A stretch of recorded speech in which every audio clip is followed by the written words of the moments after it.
მოგესალმებით, ჩვენ ახლა ვიმყოფებით სოციალური სააგენტოს ბათუმის ოფისის წინ, სადაც მოქალაქეები არიან შეკრებილი, ისინი თავის რიგს ელოდებიან იმისთვის, რომ დარეგისტრირდნენ სისტემაში, რომლის დახმარებითაც ისინი მიიღებენ ერთჯერად სოციალურ დახმარებას, რომელიც საქართველოს მთავრობამ დაანონსა იმ მოქალაქეებისთვის, რომლებიც დასაქმებულები იყვნენ და პანდემიის პირობებში მათ შეუჩერდათ სამუშაო, ასე ვთქვათ.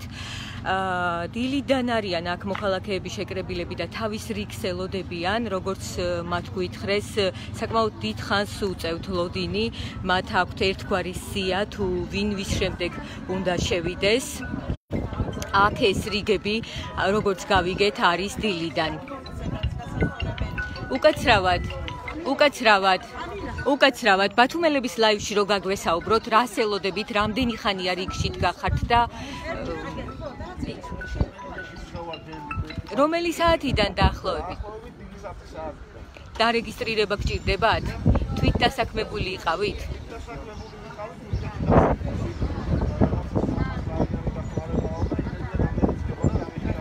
ამ დრომდე გქონდათ მცდელობები და ვერ დარეგისტრირდით? ანუ ეხლა მოხვედით, რომ დარეგისტრირდეთ. გასაგებია, დილიდან რამხელა რიგი იყო აქ, ხომ არ შეგიძლიათ გითხრათ?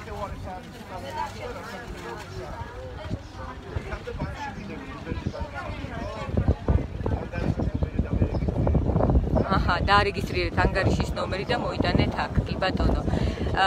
ამ დრომდე თურქეთში სეზონურად მუშაობდით. დიდი მადლობა, თქვენი სახელი რომ მითხრათ? დიდი მადლობა. როგორც უკვე გითხარით, ჩვენ ახლა ვიმყოფებით სოციალური მომსახურების სააგენტოს ბათუმის ოფისის წინ. აქ დილიდან არის რიგები, მოქალაქეები ცდილობენ დარეგისტრირდნენ სისტემაში, რომლის მეშვეობითაც მათ უნდა მიიღონ ის ერთჯერადი დახმარება, რომელიც დაანონსა მთავრობამ იმ მოქალაქეებისთვის, რომლებიც იყვნენ თვითდასაქმებულები და პანდემიის პირობებში დარჩნენ დახმარების გარეშე, ხელფასის გარეშე. მათ ამ დრომდე ვერ მიიღეს ეს დახმარება და ეხლა ცდილობენ სოციალური მომსახურების სააგენტოს თანამშრომლების დახმარებით დარეგისტრირდნენ იმ ბაზაში, გაიარონ რეგისტრაცია და შემდეგ მიიღონ ერთჯერადი 300 ლარიანი დახმარება.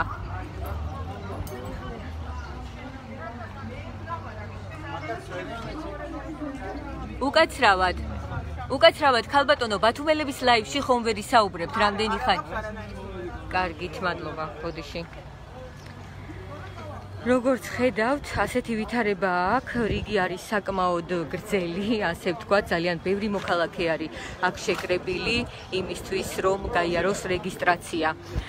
როგორც იცით, ბათუმი საქართველოს-თურქეთის საზღვარი დაიკეტა 15 მარტს პანდემიის გამო, მას შემდეგ ეს მოქალაქეები სამუშაოდ გადასვლას ვერ ახერხებენ, ისინი ყოველწლიურად სეზონურად გადადიოდნენ და ასევე არიან ისეთებიც, რომლებიც თურქეთის მხარეს მუშაობდნენ, იყვნენ დასაქმებულები და თითქმის ყოველ დღე კვეთდნენ საზღვარს.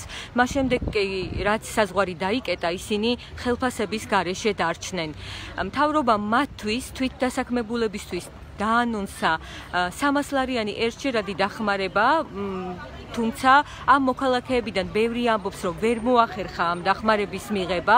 არიან ისეთებიც, რომლებიც ამბობენ, რომ ეს ერთჯერადი დახმარება რომც მიიღოთ, მათ ეკონომიურად არაფერს არ შეუცვლიდათ.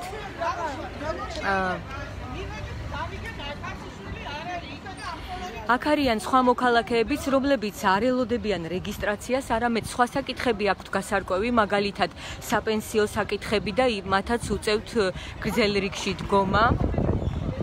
ელოდებიან, როდის გაივლიან ეს ადამიანები რეგისტრაციას, რომ შემდეგ შეაღწიონ სააგენტოს ოფისში მათი პრობლემების გასარკვევად, ასე ვთქვათ. როგორც უკვე გითხარით, სოციალური მომსახურების სააგენტოდან აქ დილიდან არის რიგი, ძალიან დიდ ხანს იცდიან მოქალაქეები იმისთვის, რომ შევიდნენ სააგენტოში და დარეგისტრირდნენ იმისთვის, რომ მიიღონ ერთჯერადი 300 ლარიანი დახმარება. აქ არიან მოქალაქეები, რომლებიც სეზონურად მუშაობდნენ თურქეთის მხარეს და არიან ისეთებიც, რომლებიც იყვნენ იმ მხარეს დასაქმებულები. დიახ, გისმენთ. დიახ, ბათუმელების ლაივში ისაუბრებთ? ბათუმელები, გაზეთი ბათუმელები. ლაივში ვარ ეხლა ქალბატონო, ისაუბრებ? კარგით, მაშინ გავაგრძელებ, თქვენ არ გიღებთ. ქალბატონო, მე მაქვს გადაღების უფლება.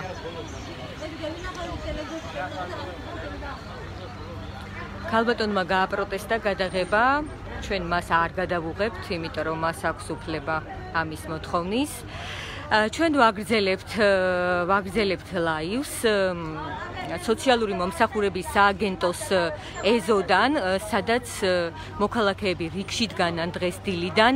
ისინი თავის რიგს ელოდებიან, რომ შევიდნენ ოფისში და გაიარონ რეგისტრაცია ერთჯერადი დახმარების მისაღებად.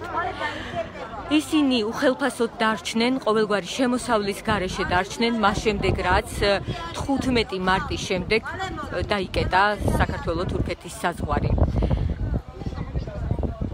გუშინ წინ ამ მოქალაქეებმა, მათ, რომლებიც გადადიოდნენ ყოველდღიურად თურქეთის მხარეს და მუშაობდნენ, იღებდნენ ხელფას, აქციაც გამართეს საზღვრის გახსნის მოთხოვნით.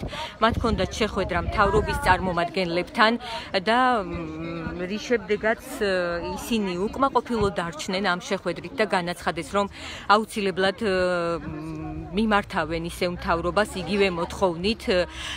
მათ შორის იყო ბევრი, რომელსაც არ მიუღია ეს 300 ლარიანი დახმარება, ვერ გაიარეს რეგისტრაცია და იყვნენ ისეთებიც, რომლებიც ამბობდნენ, რომ ეს 300 ლარიანი დახმარება მათ იმ 4 თვის განმავლობაში რა ვადასაც ვარაუდობს მთავრობა, რომ ამ ვადაში ვერ გაიხსნება საზღვარი, ეს 300 ლარი ვერაფერში ვერ დაეხმარება და მათი ოჯახური პირობები, მათი ეკონომიური მდგომარეობა კიდევ უფრო გამწვავდება.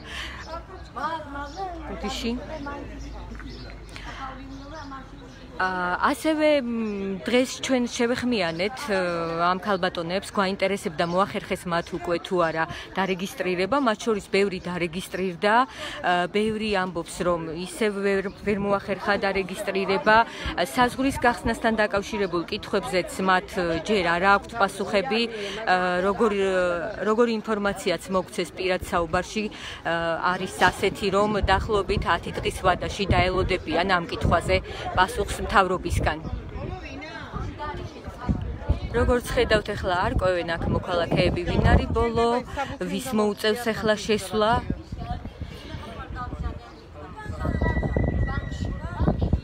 აი ასეთი ვითარებაა სოციალური მომსახურების სააგენტოს ბათუმის ოფისის წინ.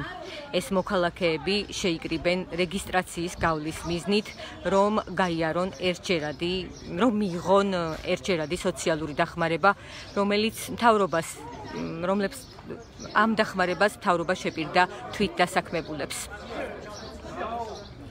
ეხლა ჩვენ გავთიშავთ ლაივს, იმიტომ რომ უკვე გაჩვენეთ ვითარება რაც აქ არის, გრძელდება პროცესი, მოქალაქეები რიგის მიხედვით თვითონ არეგულირებენ ამ რიგს, შედიან სააგენტოში დარეგისტრირების მიზნით.